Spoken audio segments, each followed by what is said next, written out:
Радіо Лада. Радіо Лада.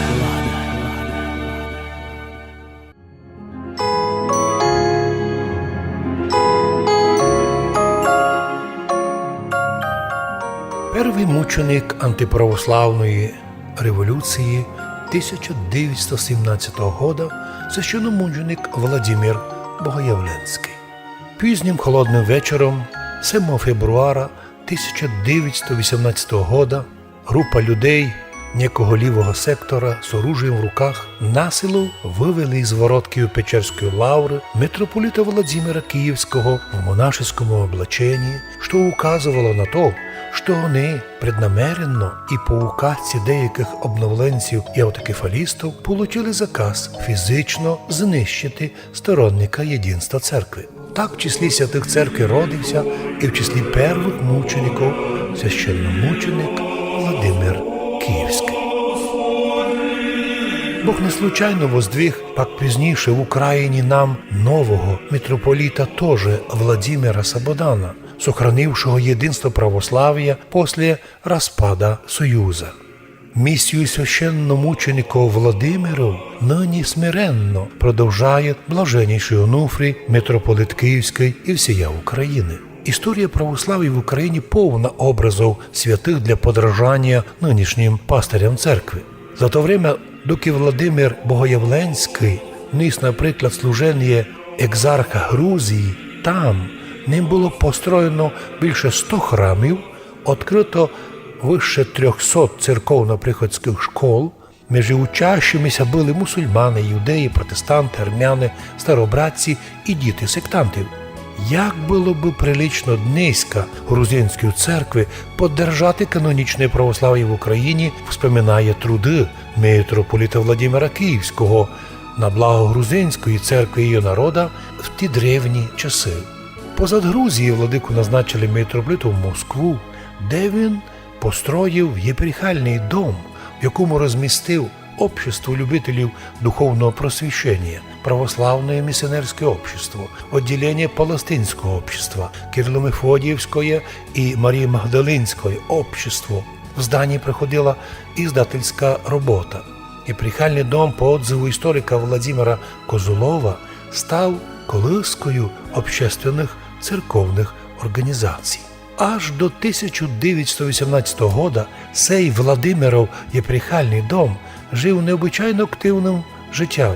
Кожну неділю тут проходило много мероприятий. Православні богословські чтення для робочих, рождественські, пасхальні. Проводилися курси пастирські, псаломническі, місіонерські, женські, богословські. Проходили з'їзди, собрання, відмічалися юбілеї не лем церковні, но й світські. Будущий святитель Київський Владимир продовжував свою просвітницьку діяльність в його єпархіальному домі, де продовжалися лекції, чтення, бесіди, дійствувала бібліотека з таким великим читальним залом для многих желаючих. В 1912 році митрополита Владимира перевели в Петербург, а пак у Київ. Но той і чекала його мученическа кончина. Революційний большевицький переворот 1917 года активізував діяльність сатаністів, общества безбожників, відкриття дверей протестантам і католикам, сторонникам незалежності українських єпархій від Московського патріархата і при цьому активного знищення православної канонічної церкви, храмів, монастирів, книжок і ікон. Митрополит Київський Владимир повів себе як сторонник єдинства і неділимості церкви, за що і поплатився. З захватом Києва большевиками почалися грабежі, насильства, осквернення храмів і монастирів. Тоді ж і почалася і клевета на святителя, котрий будто би обирає лавру, получає великі гроші. Дуже дивно, що така клевета нині паде і на насельників Києво-Печерської лаври. Як дивно повторяються события клевети столітньої давності, коли днеська потомки большевиків, копіруя своїх предків, обвиняють в надуманих гріхах монахів Києво-Печерської лаври, приписує їм, що вони щось із лаври виносять. А від монахи в 60-х годах прийняли лавру від большевиків ограблену, облуплену, без украшення ікон, і їм приписують нині, що вони щось і кудись виносять. Акт медицинського осмотра тіла вбієнного митрополита Владимира Київського у тому вже 1918 році показав, що архіпастиря-мученика розстрілювали розривними кулями і кололи холодним оружієм. Гетьман Скоропадський установив на місці розстріла мученика пам'ятник святителю і сповіднику, котрий був, на жаль, дуже скоро розрушений, коли город Київ заново був захвачений большевиками.